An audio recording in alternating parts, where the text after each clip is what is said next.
Hi hello. നമുക്കിന്ന് easy ആയിട്ടുള്ള അയിലമീൻ പുളി റെസിപ്പി ഒന്ന് കണ്ടു നോക്കിയാലോ. ഇത് ഈസിയാണ് കേട്ടോ, നല്ല ടേസ്റ്റ് ഉള്ളതാണ് കേട്ടോ. എല്ലാവരും ഒന്ന് ട്രൈ ചെയ്ത് നോക്കണം കേട്ടോ. ആദ്യം വെളിച്ചെണ്ണയിലോട്ട് വെന്ത ആഡ് ചെയ്ത് കൊടുക്കാൻ. ഇവിടെ കുറച്ച് കൂടുതലായി പോയിട്ടോ, ഉലുവ എടുത്തത് കുറച്ച് കമ്മിയാക്കി ഇട്ടാൽ മതി കേട്ടോ. അടുത്തത് ചെറിയ ജീരകമാണ് കേട്ടോ. ചെറിയ ജീരകം ഒന്ന് പൊട്ടിച്ചെടുക്കണം കേട്ടോ. അതിന് ശേഷം ഞാൻ എടുത്തിരിക്കുന്നത് ചെറിയുള്ളിയാണ് കേട്ടോ. അതൊരു ഞാൻ ബൗൾ നിറയെ എടുത്തിട്ടുണ്ട് ചെറിയുള്ളി. അത് മീൻ കറീൻ്റെ അളവ് അനുസരിച്ച് പോലെ നിങ്ങൾ ആഡ് ചെയ്ത് കൊടുത്താൽ മതി കേട്ടോ. എന്നിട്ട് നന്നായിട്ടൊന്ന് വഴറ്റണം. എപ്പോഴും മീൻ പുളിക്ക് ചെറിയുള്ളി എടുക്കാൻ നോക്കണം കേട്ടോ. അപ്പോൾ നല്ലൊരു മീൻ കറിക്ക് നല്ലൊരു ടേസ്റ്റും ഫ്ലേവറും കിട്ടും കേട്ടോ.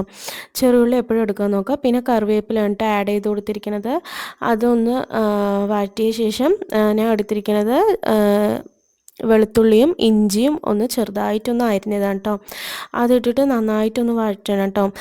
വെളുത്തുള്ളിയും ഇഞ്ചിയൊക്കെ ആഡ് ചെയ്യുമ്പോഴാണ് മീൻ പുളിക്ക് നല്ലൊരു ടേസ്റ്റ് കിട്ടുക കേട്ടോ. അത് നന്നായിട്ടൊന്ന് വഴറ്റണം. കുറച്ച് ചെറുതായിട്ടൊന്ന് മുറിച്ചാൽ മതി കേട്ടോ. ഞാനിപ്പോൾ വലുതായിട്ടാണ് എടുത്തിരിക്കുന്നത്. അപ്പോൾ നന്നായിട്ടൊന്ന് വഴറ്റുക കേട്ടോ. നന്നായിട്ടൊന്ന് വാടി വന്നതിന് ശേഷമേ തക്കാളിയൊക്കെ ആഡ് ചെയ്യാൻ പറ്റുള്ളൂ. ഞാനിവിടെ എടുത്തിരിക്കുന്നത് 4 തക്കാളിയാണ് കേട്ടോ. 4 തക്കാളി ഒന്ന് മിക്സിയിലൊന്ന് ക്രഷ് ചെയ്ത് എടുത്തതാണ്. ശരിക്കും കട്ട് ചെയ്ത് കൊടുക്കണമെന്നാണ് നല്ലത്. ഞാനിപ്പോൾ വേഗം വാടി കിട്ടാൻ വേണ്ടിയിട്ടാണ് മിക്സിയിലിട്ടിട്ട് ഒന്ന് വെറുതെ ഒന്ന് ക്രഷ് ചെയ്തെടുത്തത് കേട്ടോ. ഇത് നന്നായിട്ടൊന്ന് ഉടഞ്ഞ് കിട്ടണം കേട്ടോ. ഉടഞ്ഞ ശേഷം നമുക്ക് പൊടികളൊക്കെ ഒന്ന് ആഡ് ചെയ്ത് കൊടുക്കാൻ പറ്റുള്ളൂ.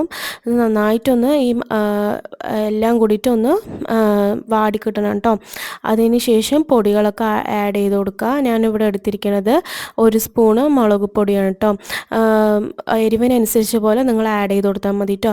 1 സ്പൂണ് മുളക് പൊടി. അത് നന്നായിട്ടൊന്ന് എണ്ണയിലിട്ടിട്ട് വഴറ്റണം കേട്ടോ. വെളിച്ചെണ്ണയിൽ വഴറ്റുമ്പോൾ നല്ലൊരു ടേസ്റ്റാണ് കേട്ടോ കിട്ടുക. അത് കഴിഞ്ഞ് ശേഷം ഞാൻ എടുത്തിരിക്കുന്നത് മല്ലിപ്പൊടിയാണ് കേട്ടോ. മല്ലിപ്പൊടിയും 1 സ്പൂണാണ് കേട്ടോ എടുത്തിരിക്കുന്നത്. അതും ആഡ് ചെയ്ത് കൊടുക്കുക കേട്ടോ. മല്ലിപ്പൊടിയും ആഡ് ചെയ്ത് കൊടുക്കുക. അതിന് ശേഷം ഞാൻ എടുത്തിരിക്കുന്നത് 1/4 സ്പൂണ് മഞ്ഞൾപ്പൊടിയാണ് കേട്ടോ. അത് മീൻ കറീൻ്റെ അളവനുസരിച്ച് പോലെ നമുക്ക് പൊടികളുടെ അളവും വ്യത്യാസം വരും കേട്ടോ. അപ്പോൾ അടുത്തത് മഞ്ഞൾപ്പൊടി ആഡ് ചെയ്ത് കൊടുക്കുക കേട്ടോ. എന്നിട്ട് നന്നായിട്ടൊന്ന് പച്ചമണം പോണ വരെ നന്നായിട്ടൊന്ന് വഴറ്റണം കേട്ടോ. പിന്നെ കുരുമുളക് ഫ്ലേവർ ഇഷ്ടമുള്ളവർക്ക് കുരുമുളക് ആഡ് ചെയ്യുക. പക്ഷേ മീൻ പുളിക്ക് കുരുമുളക് അയിലമീൻ പുളിക്ക് നല്ല ടേസ്റ്റാണ് കേട്ടോ കുരുമുളക് ആഡ് ചെയ്യുമ്പോൾ. കുരുമുളക് ഞാൻ എടുത്തിരിക്കുന്നത് 1/4 സ്പൂണാണ് കേട്ടോ. അത് എരിവിനനുസരിച്ച് പോലെ ആഡ് ചെയ്ത് കൊടുത്താൽ മതി കേട്ടോ. ഞാൻ കുറച്ച് ആഡ് ചെയ്ത് കൊടുക്കുക. എന്നിട്ട് നന്നായിട്ടൊന്ന് വഴറ്റുക കേട്ടോ. എല്ലാ മസാലയൊക്കെ കൂടിയിട്ട് നന്നായിട്ടൊന്ന് വഴറ്റിയ ശേഷം ഞാനിവിടെ എടുത്തിരിക്കുന്നത് പുളിയാണ് കേട്ടോ. സാദാ പുളിയാണ്. കുടംപുളി എടുക്കുകയാണെങ്കിൽ അതെടുക്കുക. ഞാൻ ഇവിടെ സാദാ പുളിയാണ് കേട്ടോ. എനിക്ക് ഈ സാദാ പുളിയാണ് കേട്ടോ എടുക്കുന്നത് ഇഷ്ടം. എന്നിട്ട് നന്നായിട്ടൊന്ന് മിക്സ് ചെയ്ത് കൊടുക്കുക കേട്ടോ. മസാലയിൽ നല്ല മീൻ വെള്ളമൊക്കെ പുളിവെള്ളമൊക്കെ നന്നായിട്ടൊന്ന് മിക്സ് ചെയ്ത് കൊടുക്കുക കേട്ടോ. അത് കഴിഞ്ഞ് ശേഷം ഒന്ന് അടച്ച് വെക്കുക കേട്ടോ. ഒന്ന് അടച്ച് വെച്ചതിന് ശേഷം നന്നായിട്ടൊന്ന് തിളച്ച ശേഷമേ മീനൊക്കെ ഒന്ന് ആഡ് ചെയ്ത് കൊടുക്കാൻ പറ്റുള്ളൂ. നന്നായിട്ടൊന്ന് തിളയ്ക്കണം കേട്ടോ. അതായത് പുളിവെള്ളമൊക്കെ കൂടിയിട്ട് മസാലയിൽ എല്ലാം കൂടിയിട്ട് ഒന്ന് ഉടയാൻ വേണ്ടിയിട്ടാണ് കേട്ടോ കുറച്ച് നേരം വെക്കണത്. ഒരു 10 മിനിറ്റോളം നന്നായിട്ടൊന്ന് എല്ലാ മസാലയൊക്കെ കൂടിയിട്ട് ഒന്ന് ഉടഞ്ഞ് വരണം കേട്ടോ. അതിന് വേണ്ടിയിട്ടാണ് കേട്ടോ കുറച്ച് 10 മിനിറ്റോളം വെക്കണം. അതിന് ശേഷമേ അയില മീനൊക്കെ ഒന്ന് ആഡ് ചെയ്യാൻ പറ്റുള്ളൂ. ഞാനിവിടെ എടുത്തിരിക്കുന്നത് 3 അയില മീൻ. അത് കട്ട് ചെയ്തിട്ട് ഒന്ന് ഇട്ടതാണ്. എപ്പോഴും തിളച്ച ശേഷം മീനൊക്കെ ഇട്ട് കൊടുക്കാൻ പറ്റുള്ളൂ. അല്ലാത്ത മുമ്പ് ഇട്ട് കൊടുത്താൽ മീനൊക്കെ ഒന്ന് പൊടിഞ്ഞു പോകും കേട്ടോ. ഇത് തിളച്ച ശേഷം ഇട്ട് കൊടുക്കുമ്പോൾ ഒരു 5 മിനിറ്റ് ഒന്ന് സിമ്മിലാക്കി വെച്ചാൽ വേഗം ഒന്ന് വെന്ത് കിട്ടും കേട്ടോ. അപ്പോൾ അങ്ങനെ ചെയ്താൽ മതി കേട്ടോ. മീൻ നമ്മൾ ഇടുമ്പോൾ തിള വരാത്ത മുമ്പ് ഇട്ട് വെച്ചാൽ മീനൊന്ന് പൊടിഞ്ഞു പോകും. തിളച്ച ശേഷമേ മീനൊക്കെ ഒന്ന് ഇട്ട് കൊടുക്കാൻ പറ്റുള്ളൂ കേട്ടോ. അതിന് ശേഷം കറിവേപ്പിലയാണ് കേട്ടോ. കറിവേപ്പില എനിക്ക് കൂടുതൽ ഇടുന്നത് ഇഷ്ടമാണ്. അതുകൊണ്ടാണ് കേട്ടോ കറിവേപ്പിലൊക്കെ ആഡ് ചെയ്ത് കൊടുക്കുന്നത്. കറിവേപ്പില ഇട്ടാൽ നല്ലൊരു ഫ്ലേവറും നല്ലൊരു ടേസ്റ്റും കേട്ടോ മീൻ പുളിക്ക്. എന്നിട്ട് അടച്ച് വെക്കുക കേട്ടോ. അടച്ച് വെച്ചതിന് ശേഷം ഒരു 5 മിനിറ്റ് മീനൊക്കെ ഒന്ന് മസാലയൊക്കെ ഒന്ന് പിടിച്ച് ഒന്ന് സെറ്റാണ് വരെ 5 മിനിറ്റോളം സിമ്മിലാക്കി വെക്കുക കേട്ടോ. ഒരുപാട് ഹൈ ഫ്ലെയിമിൽ വെക്കണ്ട. സിമ്മിലാക്കി ഒന്ന് വെച്ച ശേഷം ലാസ്റ്റായിട്ട് ഞാൻ ഇത്തിരി വെളിച്ചെണ്ണ ഒന്ന് ആഡ് ചെയ്ത് കൊടുക്കുന്നുണ്ട് കേട്ടോ.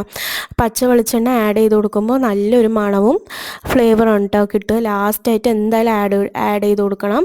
അതിന് ശേഷം ഇതാ കണ്ടില്ലേ എന്തൊരു ടേസ്റ്റ് ആയിരിക്കും എന്നറിയോ ഈ അയിലമീൻ പുളി. എല്ലാവരും ഒന്ന് ട്രൈ ചെയ്യണം കേട്ടോ. ഇത് മെയിനായിട്ട് കോമ്പിനേഷനിൽ ചോറിൻ്റെ കൂടെ കഴിക്കാം. മെയിനായിട്ട് എനിക്ക് ഏറ്റവും ഇഷ്ടം ചപ്പാത്തീൻ്റെ ഒപ്പം കേട്ടോ. ചപ്പാത്തീൻ്റെ ഒപ്പം അടിപൊളിയാണ്. പിന്നെ ദോശേൻ്റെ ഒപ്പവും ഇത് അടിപൊളി ടേസ്റ്റാണ് കേട്ടോ. നല്ലൊരു മണവും കേട്ടോ, നല്ലൊരു ടേസ്റ്റും മണവും അത്രയ്ക്ക് അടിപൊളിയാണ് കേട്ടോ അയിലമീൻ്റെ പുളി.